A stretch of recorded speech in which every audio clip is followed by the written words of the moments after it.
अस्सलामुअलैकुम। एटमी ताकत, बेबस निज़ाम, सैकड़ों हेलीकॉप्टर और अरबों का बजट और जदीद टेक्नोलॉजी रखने वाले मुल्क में दरियाए सवात में एक ही ख़ानदान के 18 अफराद, मासूम बच्चे, मजबूर खातून, लाचार मर्द हजारों लोगों के सामने डूब के मर गए। 1 घंटा तक मदद की आस में तड़पते रहे। कोई रेस्क्यू, कोई हेलीकॉप्टर, कोई हुकूमत, कोई अदारा न पहुंचा। सवात के बेरहम पानियों ने इन्हें हमेशा के लिए निगल लिया। ये वाकया सिर्फ हादसा नहीं बल्कि निज़ाम की नाकामी की कब्र है। खामोश तमाशाई मुआशरा, बेहिस हुक्मरान, गम से चूर एक और पाकिस्तानी खानदान। हम कब जागेंगे, कब बदलेगा ये निज़ाम? अगर ये और मुल्क होता तो बर वक्त रेस्क्यू हेलीकॉप्टर पहुंच जाते, क्योंकि वहाँ हैवानात को भी रेस्क्यू किया जाता है। ये पाकिस्तान है, यहाँ इंसानी कीमती जानों की कोई हिफाजत नहीं। कई घंटों का इंतजार, सियाहों की उम्मीदें दम तोड़ गई, कोई मदद के लिए ना आ सका।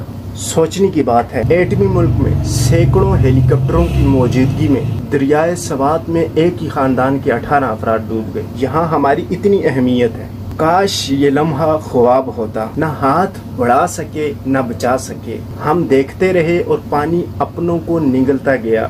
दिल में फकत एक सवाल रह गया, क्या वाकई हम जिंदा हैं जब अपने ही सामने दम तोड़ दें और हम कुछ न कर सकें? इससे बड़ा गम वाला और कौन सा होगा? जिस मुल्क के वज़रा सालाना करोड़ों रुपए की मालियत की बिस्किट खाते हो, वहाँ एक 18 अफराद का घराना हुकूमत के चंद पैसों के खर्चे का ऑपरेशन न होने की वजह से जान की बाजी हार जाता है। K2 पहाड़ पर अंग्रेजों को हेलीकॉप्टरों से रेस्क्यू करने वाले अपने पाकिस्तानियों को दरियाए सवात में बचाने न पहुँच सके।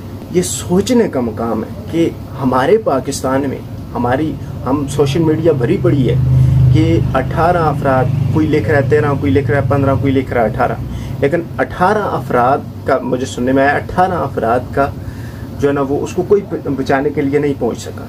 वो दरियाए सवात में हमारी आंखों के सामने तड़पते तड़पते एक एक करके वो डूब गए। ये सवालिया निशान है हमारे मुल्क पाकिस्तान के लिए। वो मुल्क इस्लामिक कंट्री होने के बावजूद उस मुल्क में मुसलमानों की जान की कोई कीमत ना हो, उस मुल्क के लिए बहुत बड़ा सवालिया निशान है। समझने वाले समझ जाते हैं। अगर यहाँ पर किसी जनरल, कर्नल या किसी और का बेटा होता, किसी ऑफिसर का बेटा होता, तो वहाँ पर जनाब हेलीकॉप्टरों की लाइनें लगी होती, लेकिन ये गरीब लोगों की जानें थी, तभी किसी ने कोई ऑपरेशन नहीं किया। हालांकि उस वक्त न्यूज़ चल रही थी, किसी वहाँ दरियाए सवात में ये हादसा हुआ है, उस वक्त न्यूज़ चल रही थी, बड़े बड़े चैनल पे न्यूज़ चल रही थी, लेकिन किसी ने कोई कदम नहीं उठाया। ये सवात की इंतज़ामिया की